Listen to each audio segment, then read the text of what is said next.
में जो जाखल के अंदर उत्साह देखने को मिल रहा है, ऐसा उत्साह पूरे हरियाणा प्रदेश में और देश में देखने को मिल रहा है।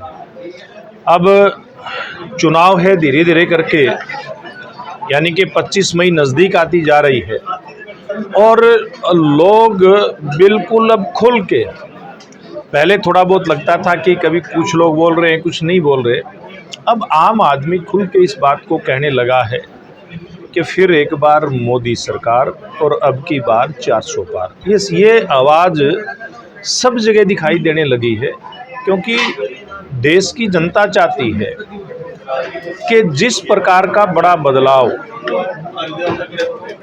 व्यवस्थाओं के अंदर हुआ है, जिस प्रकार का एक परिवर्तन आम जन के जीवन में नरेंद्र मोदी जी और भारतीय जनता पार्टी के सरकार के समय में हुआ है, जिस प्रकार से भ्रष्टाचारियों के ऊपर लगाम लगने लगी है, पूरे देश के भ्रष्टाचारियों को पूरी तरह से उनके ऊपर कानूनी कार्रवाई हो, इस हिसाब से सरकार की एजेंसियां लगी हैं। देश तरक्की के रास्ते पर आगे बढ़े, भ्रष्टाचार मुक्त भारत हो, 2047 तक विकसित भारत बने, इस दृष्टि से आम जन भारतीय जनता पार्टी और नरेंद्र मोदी जी के साथ जुड़ा है।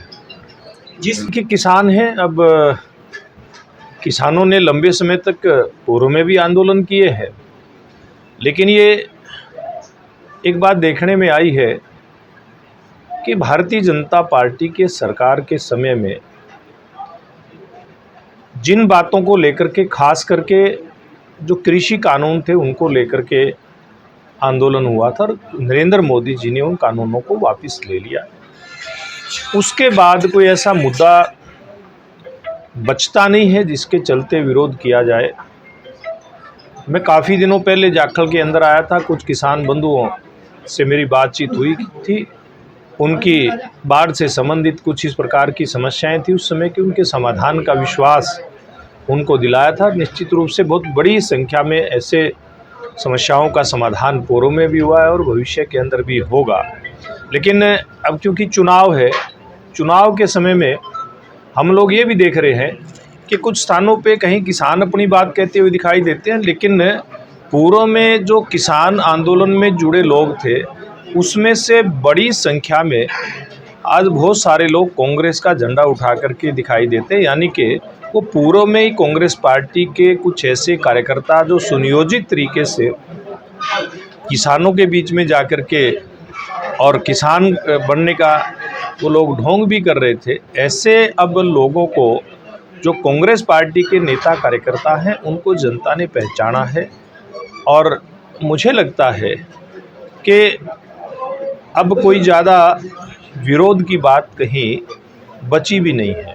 गृह मंत्री अमित शाह जी का कार्यक्रम हमें 3 रैलियों का मिला था, लेकिन वो किसी कारण से रद्द हुआ है। एक बार फिर से, जैसे 16 तारीख की रैली थी, 2 रैलियां उनकी 17 में थी, करनाल और रोहतक के अंदर 17 तारीख को थी और 16 तारीख को गुरुग्राम के अंदर थी। अब वो रैली स्थगित हो गई है, बाद में इसकी डेट आई। मुझे लगता है कि 4 चरणों के अंदर जहां भारतीय जनता पार्टी मजबूत थी, वहां और ज़्यादा मजबूत होकर के निकली है।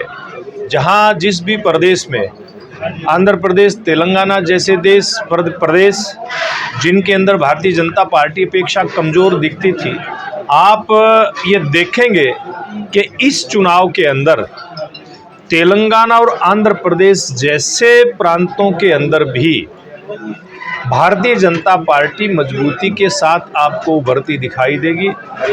उड़ीसा जैसे प्रदेशों में भी असर पड़ेगा, मैं दावे के साथ कह सकता हूं, क्योंकि कोर्ट ने उनको चुनाव प्रचार करने की इजाज़त दी है। केजरीवाल का चेहरा जितना जनता को दिखेगा, केजरीवाल जितना जहर उगलेंगे देश प्रेमी ताकतों के खिलाफ, राष्ट्रवादी ताकतों के खिलाफ, नरेंद्र मोदी जी के खिलाफ, ऐसे लोगों के खिलाफ जब केजरीवाल साहब बोलेंगे जिन्होंने गरीब के कल्याण के लिए अपनी कमर कसी हुई है, ऐसे लोगों के खिलाफ केजरीवाल जी बोलेंगे जिन लोगों ने किसान का भला करने की सोची है, गरीब का भला करने की सोची है।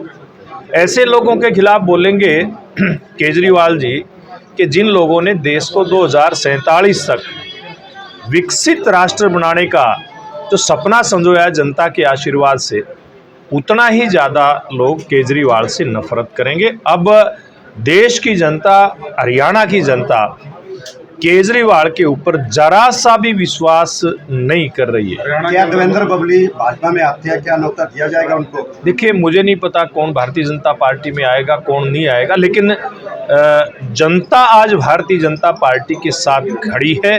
चाहे वो टोहाना की जनता है, चाहे वो सिरसा लोकसभा की जनता है। सिरसा लोकसभा के आम जन ने, वोटर ने ये मन बनाया है कि इस बार मोदी जी को तीसरी बार प्रधानमंत्री बनाने के लिए अशोक तंवर जी को यहाँ से कमल के निशान पर चुन करके भेजेंगे।